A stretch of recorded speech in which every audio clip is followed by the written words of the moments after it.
Muy buenas tardes a todas las personas que nos acompañan en este conversatorio que hemos intitulado La dignidad obrera en tiempos de la refundación. Un saludo a las personas que nos acompañan, a las personas que nos siguen por medio de las transmisiones en vivo en Facebook Live, las retransmisiones que hacen las radios comunitarias, particularmente las redes del Movimiento Amplio por la Dignidad y la Justicia, y las redes de la radio comunitaria nuestra, Radio Dignidad. Este conversatorio tiene como propósito reflexionar sobre la dignidad obrera en el momento actual que nos encontramos.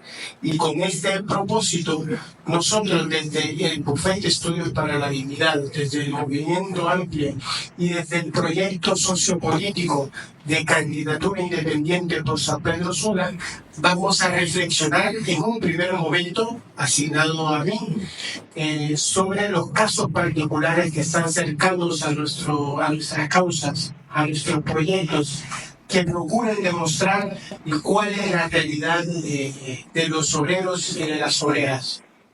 En primer lugar, auditorio, un caso paradigmático actualmente en el país, del cual queremos hablar, es del caso que nosotros hemos denominado causa Simprodo.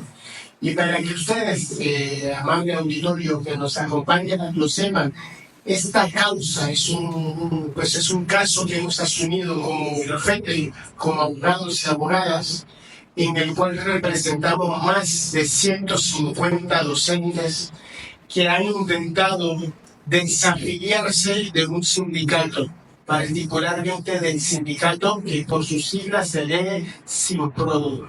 Ellos han manifestado y han entregado a este sindicato su carta de desafiliación, indicando que no confían en ellos, que ellos no están gestionando nada en favor de sus intereses, de sus derechos, y que además les han indicado al Simprodo que no les deduzcan ninguna cuota de afiliación porque renuncian a su condición de sindicalista de Simprodo.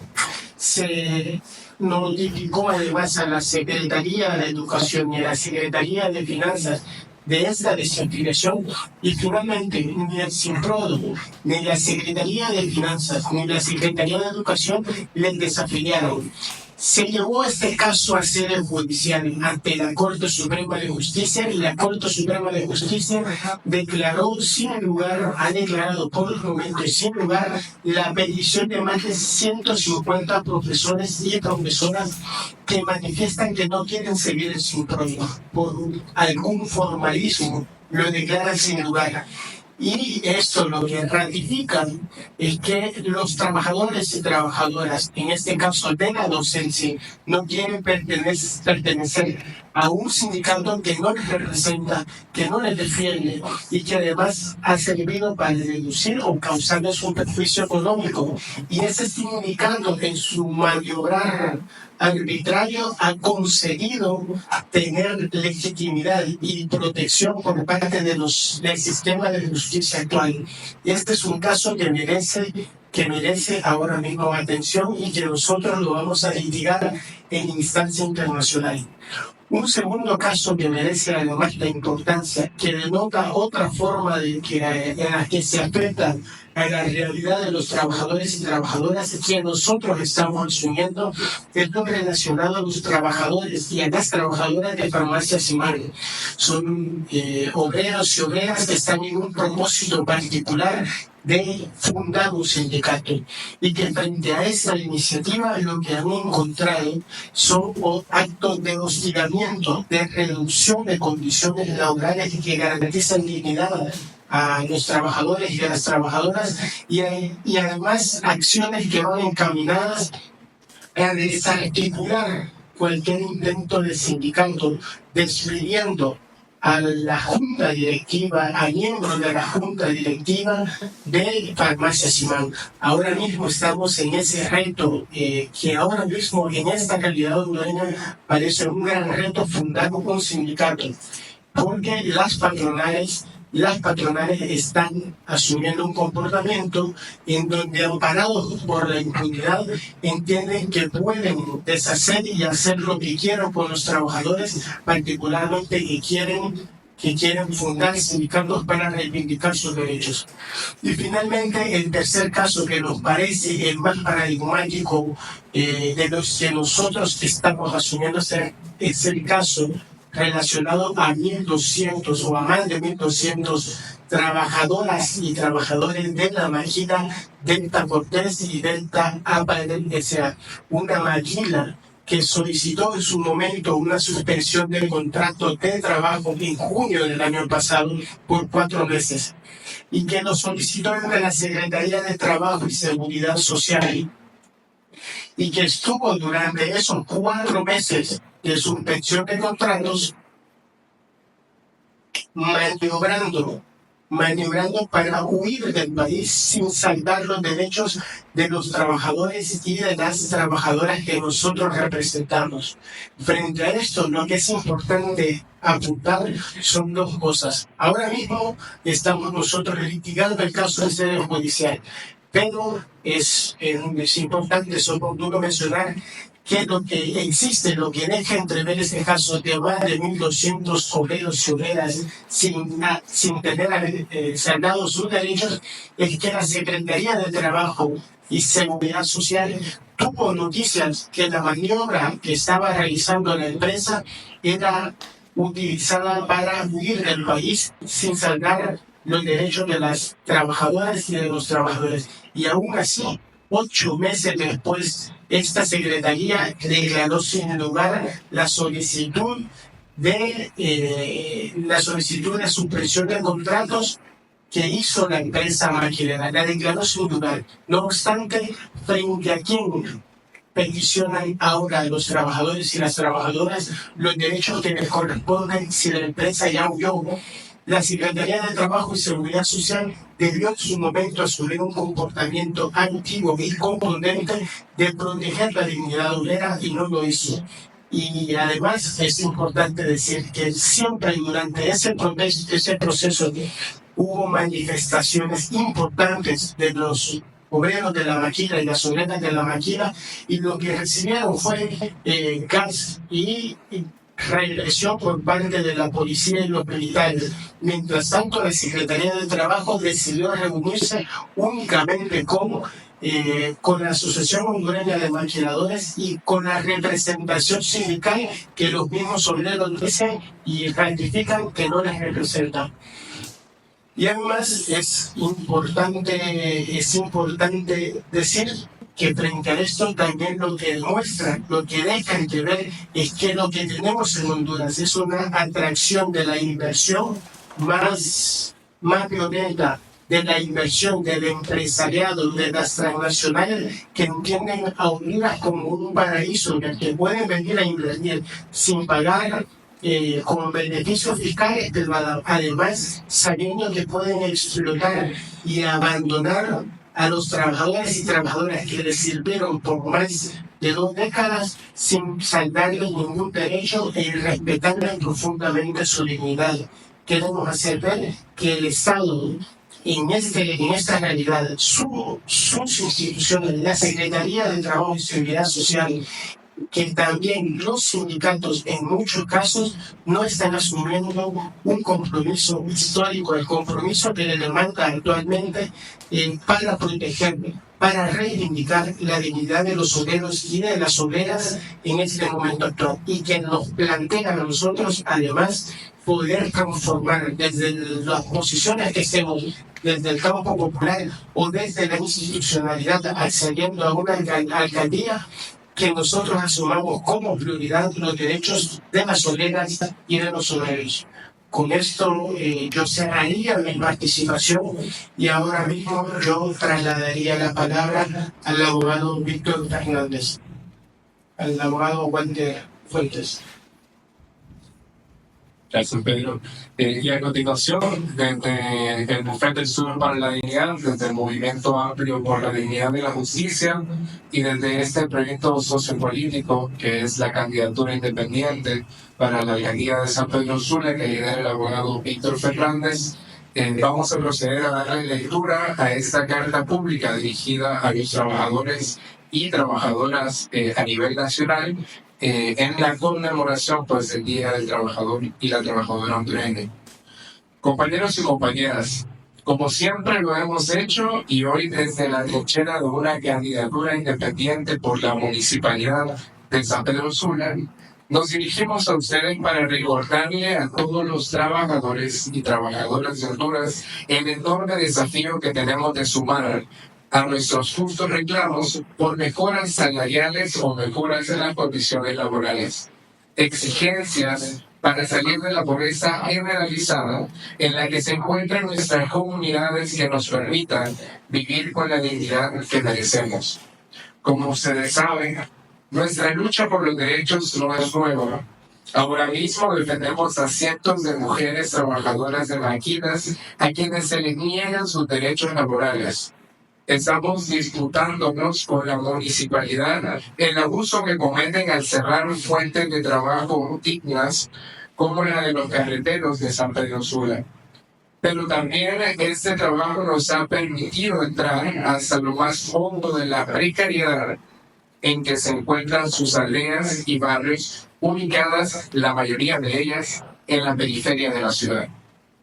El abandono generalizado de servicios públicos como agua, energía eléctrica, manejo de la basura, calles de acceso totalmente destruidas, escuelas y centros de salud cayéndose a pedazos, inexistencia de parques o áreas de recreación para jóvenes. Consideramos que es una realidad que también debe formar parte de los reclamos permanentes de la clase obrera de San Pedro Sula. Para nosotros es humanamente insostenible y políticamente hipócrita que la clase obrera que madruga todos los días para sostener con su trabajo la ciudad de San Pedro Sula que brilla, avanza y se desarrolla, regrese por las noches a barrios donde la violencia y abandono se encarnizan. Nuestro llamado es a meseros y meseras, vigilantes, operarias y operarios de supermercados, dependientes y dependientes, aseadoras, aseadores, cajeros y cajeras de bancos, operarios, operarias de cualquier empresa, para que reflexionen, para que comprendan que su lucha debe estar más allá del porcentaje de incremento de su salario directamente con su empleador. La lucha debe ser más colectiva y abarcadora. Deben procurar condiciones de vida dignas, ahí en sus barrios, para toda la clase obrera que sostiene a una ciudad como la de San Pedro Sula. En resumen, compañeros y compañeras, una lucha obrera por la igualdad, la equidad y la dignidad de nuestra vida y de nuestras familias. Pero este reto pasa por entender, particularmente en años electorales como este, el poder que tiene un voto y la responsabilidad que tenemos de analizar y evaluar el trabajo y el comportamiento que han tenido los diferentes partidos que han llegado a dirigir la Municipalidad sanpedrana.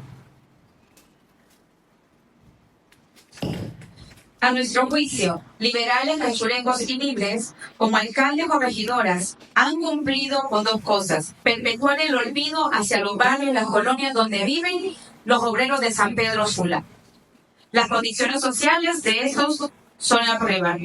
Mantener inalterable la relación, la explotación de la clase obrera por parte del sector empresarial. Es decir, ninguno se ha declarado de derecha, como centro o izquierda, se ha enfrentado en serio a la decisión comprobada del modelo económico que vuelve más rico a los empresarios y más pobre a los obreros. Son ellos los que a través de la corrupción, sus mentiras, los nexos de negocios entre políticos y empresarios, los proyectos asistencialistas con los fines electorales, bolsas de alimentos, bolsones, los que han mantenido la opresión de la clase trabajadora y a la vez la perpetúan esta versión equivocada de democracia de vida en paz y desarrollo. Es imperativo que nos preguntemos como trabajadores y como trabajadores cuáles han sido los cambios del beneficio directo que hemos tenido con estos tres partidos políticos. ¿Con qué partido ha triunfado nuestra agenda de demanda? ¿Cuál es el lugar que hemos ocupado como obreras y como obreros en este gobierno? ¿Cuál es el contenido real de esas victorias? ¿Qué hemos conquistado a través de cada gobierno? A nivel municipal, cuando las autoridades se han unido con un sector para entender nuestras demandas, ¿cuáles han sido los proyectos que han realizado en nuestros barrios o colonias que no tengan ningún tinte electoral? ¿Cómo se están integrando los barrios y la periferia en la estrategia del desarrollo de San Pedro Sula? ¿Han apoyado para los obreros y que ellos obtengan un título de propiedad y sus casas y dejen de estar a merced de estafadores del crimen organizado? Son muchas las preguntas que debemos hacer para decidir responsablemente por quién votar a fin de no seguir eligiendo precisamente a nuestros mayores opresores. Esperamos que el sector obrero entienda el enorme poder que se tiene para definir otro rumbo para el país general, en esta ciudad como San Pedro Sula en particular. El 72% de las personas que estaban autorizadas para votar en San Pedro Sula en las elecciones del pasado 9 de marzo no lo hicieron, lo que demuestra la falta de credibilidad en la clase política de estos sectores o estos partidos. También hay que evitar que este 28% que apenas fueron a votar no impongan corruptos, oportunistas o empresarios disfrazados con piel de oveja. Porque no solo serán nuestros 4 años perdidos, sino la posibilidad del inicio de una nueva para nuestra ciudad San Pedro Sula. De nuestro lado, les presentamos una opción diferente, una opción digna, una alternativa que surge ante el hallazgo frente a la violencia y el abuso de políticos. Nuestra candidatura a la Municipalidad de San Pedro Sula es orgullosamente independiente de los partidos políticos que hasta ahora exigen nuestro único compromiso con la población. Nuestra candidatura también es independiente de los financiadores tradicionales, empresarios y banqueros corruptos del crimen organizado. Esta candidatura la sostenemos personas normales, que le estamos apostando a construir otra forma de financiar una política, y eso nos permite estar matriculados, no nos permite estar matriculados con nadie ni callarnos frente a las injusticias. Para finalizar, compañeros y compañeras, reiterar, con el permiso de todos mis compañeros y compañeras, que impulsamos candidaturas independientes en 15 municipalidades de Honduras, nuestro reconocimiento total y agradecimiento a la clase trabajadora por su trabajo, por el esfuerzo diario de impulsar a nuestra Honduras. Ojalá ustedes crean en el poder que tenemos los trabajadores y trabajadoras y nos den la oportunidad de participar en sus luchas desde las trincheras municipales. Que viva el 1 de mayo, que viva la clase trabajadora, dignidad para la clase trabajadora. Y con eso le doy la participación, ahora sí, abogado Pedro, al abogado Víctor Fernández. Muchas gracias, compañeros, compañeras que me anteceden aquí en el uso de la palabra. Muchas gracias a quienes nos están acompañando aquí en nuestro salón de la Casa de la Dignidad, en este diálogo, y también nuestro reconocimiento a quienes nos están siguiendo por las redes sociales y por nuestra poderosa Radio Dignidad, que entiendo que está conectada a través del programa Tertulias de la Tarde, o saldremos en Tertulias de la Tarde.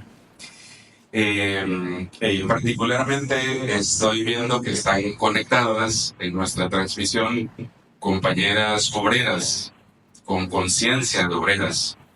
Y eso, en primer lugar, a mí me permite un intento de diálogo a fondo, como siempre intento hacerlo, sobre todos los temas, pero en particular de este tema, del Día de los Trabajadores y las Trabajadoras, su significado histórico, pero también su significado en la vida particular de la gente, de los barrios, de las colonias, de este municipio, del país y del mundo, porque efectivamente eso es el Día Internacional de los Trabajadores y las Trabajadoras. Miren, y les anuncio por dónde van a ir mis reflexiones, que pueden ser que sean convergentes con estas tres aproximaciones que hemos tenido en las tres vocerías que me preceden. Nosotros queremos reflexionar y hemos querido reflexionar hoy en un país como Honduras y en muchos países en donde la celebración del Día del Trabajador y la Trabajadora tiene un manejo en muchas ocasiones superficial, es decir, como una fiesta o solo como una fiesta, porque efectivamente es la fiesta de la clase trabajadora. Pero creo que es un imperativo reflexionar sobre las condiciones históricas en las que hoy se encuentra la clase trabajadora hondureña y la clase trabajadora del mundo, los desafíos que estamos teniendo.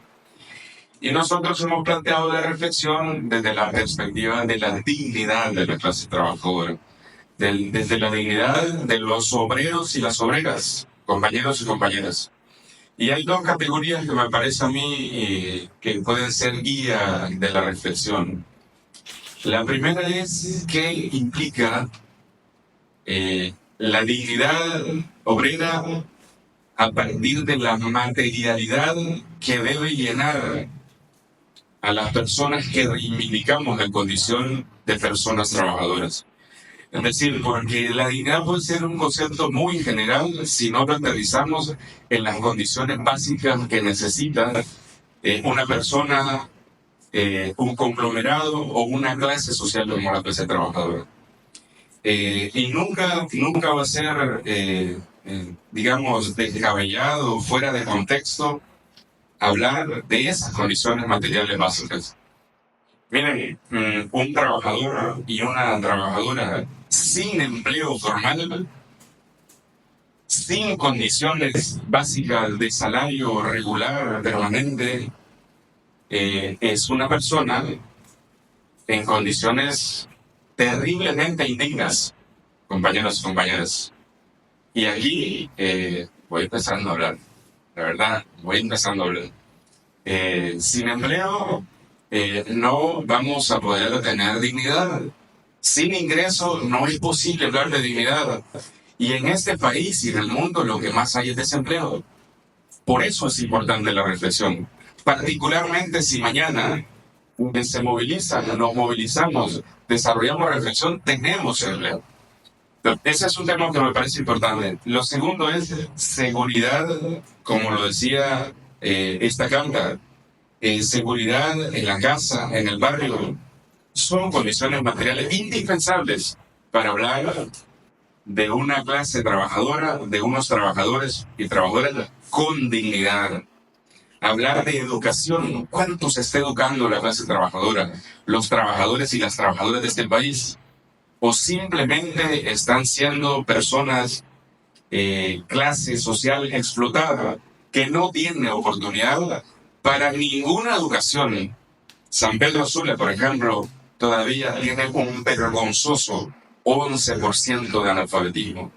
Tiene todavía más de 300.000 jóvenes que no tienen acceso a la educación. Entonces no podemos hablar, no podemos celebrar el Día del Trabajador y la Trabajadora si los trabajadores no tienen educación, si no tienen educación actualizada, si no tienen educación de calidad, si el modelo educativo no termina de adecuarse al momento histórico que estamos viviendo como sociedad. Y tampoco es una situación ajena, por eso lo hemos introducido en esta presentación. Tampoco podemos hablar de dignidad de la clase trabajadora, de los trabajadores y trabajadoras, si no tienen condiciones para tener un modelo de representación, de ejercicio democrático que les permita saber que su barrio, que su colonia, que su municipio, que su país está siendo conducido por los mejores hombres y las mejores mujeres. Porque esto tiene que ver también con una materialidad básica. Por eso estamos combinando Día del Trabajador y la Trabajadora con política, es decir, el rol que juega la política, el modelo democrático que configura las condiciones sociales, históricas y humanas en las que estamos viviendo. Esto tiene que ver con la materialidad básica de los trabajadores y las trabajadoras. Y luego hago el segundo apartado de reflexión que me parece importante a mí, que es el tema de la conciencia de ser trabajador y trabajadora, a la que me parece que es un imperativo volver. Trabajadores y trabajadoras, compañeros, ustedes que tienen un empleo, quienes tenemos un empleo regular, no somos simples operarios, somos trabajadores y trabajadoras. Y eso, digamos, que nos coloca en una dimensión, en una categoría sociológica, filosófica, pero concretas distintas. No somos máquinas operarias, somos trabajadores, somos seres humanos con conciencia histórica, con capacidad de modificar las condiciones históricas en las que estamos ejerciendo una labor operativa, en una maquila, en un empleo público. Es decir, no somos máquinas, ni tampoco somos seres absolutamente domesticables. No somos esclavos de nuestro trabajo, pues. Y yo creo que a esa reflexión hay que volver más allá de la fiesta a la que nos convoca el 1 de mayo. Más que sujetos individuales, entonces somos individuos, parte de una comunidad de trabajadores. Más que organización ordinaria, la que se moviliza mañana, la organización de trabajadores no es una organización ordinaria. No es la organización que tiene como práctica simplemente deducir la cuota sindical, repartir beneficios. La organización sindical, la organización de trabajadores, es una organización con contenido político, ideológico, en disputa histórica con las estructuras de poder que dominan la sociedad. Es decir, necesitamos renovar el sindicalismo que hoy conduce a la clase trabajadora. Un sindicalismo acorde al momento histórico, capaz de desafiar. Miren, esto me parece central en la discusión. Y más que decírselo a terceros, me lo digo a mí mismo. ¿Qué modelo de organización necesita una ciudad como San Pedro Sula? Una ciudad de obreros y de obreras, una ciudad industrial. ¿Por qué es industrial San Pedro Sula? Porque hay obreros y hay obreras. ¿Sí? No es porque hay industriales, esencialmente. Fundamentalmente, eso que dice nuestra carta es que puedo graficar, ¿sí?, cuál ejército de personas bajando de la ciudad o bajando de la montaña para ir a operar la máquina industrial, para ir a operar la máquina del Estado. Eso es esencialmente. Entonces necesitamos una organización de trabajadores, una organización obrera, una organización sindical que entienda y que redimensione y que actualice el rol que estamos teniendo. No basta con pedir la cuota sindical. No basta con hacer una fiesta al fin de mes.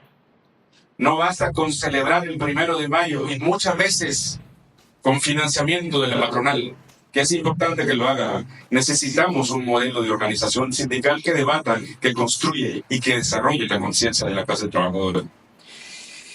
Más horas de trabajo, porque a eso estamos acostumbrados. Los obreros y las obreras son felices si les dan más horas de trabajo porque se supone que ganan más. No ganan más, compañeros y compañeras, trabajadores y trabajadoras. Son más explotados y explotadas. Es decir, porque la distribución de lo que ustedes están produciendo es totalmente distinta a la explotación que están sufriendo. Necesitamos más horas de ocio. Hay que decirlo, necesitamos más horas de ocio productivo, como se dijo hace décadas, hace siglos. Porque el ocio productivo te humaniza. Es decir, te hace efectivamente más productivo. No desde la perspectiva del mercado, sino desde la perspectiva humana, desde la perspectiva de la nueva sociedad que nos surge como sociedad y que nos surge como pueblo. En fin, lo que quiero terminar diciendo es que más que organizaciones individuales, más que organizaciones vistas hacia adentro, necesitamos personas, necesitamos organizaciones ancladas en la realidad histórica del movimiento social y popular hondureño o del movimiento global, si tenemos público fuera de Honduras, porque seguramente lo tenemos. Necesitamos clase trabajadora, necesitamos trabajadores y trabajadoras, necesitamos organizaciones que asumamos, que sigamos asumiendo el reto, el desafío histórico de ser los verdaderos actores de la transformación de la sociedad y del mundo. Sin trabajadores y trabajadoras conscientes, sin organización de trabajadores que asuma esta responsabilidad, sin organización de trabajadores y trabajadoras que no sucumban a la subyugación de actores políticos que no nos representan, no podemos tener liberación de la clase trabajadora. Y la clase trabajadora somos todos y todas, compañeros y compañeras. El resto, el más pequeño grupo de población, son los dueños de los medios de producción en este enfoque filosófico del que nosotros somos parte. Por eso celebramos el Día de los Trabajadores y las Trabajadoras. Celebramos la posibilidad de seguir disputando la materialidad necesaria para que los trabajadores y las trabajadoras tengan dignidad, pero también celebramos el Día de los Trabajadores y las Trabajadoras para que crezca la conciencia de clase trabajadora, la conciencia que nos permita asumir ese rol histórico de ser los constructores de la nueva sociedad, esa sociedad en la que la vida y la dignidad humana sean el principio y fin para nosotros y para nosotros. Pero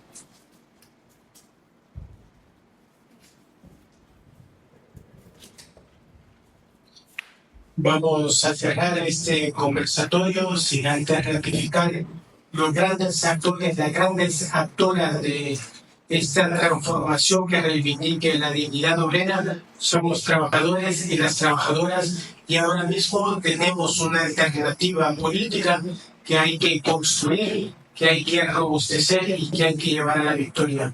Muchas gracias a todos y todas.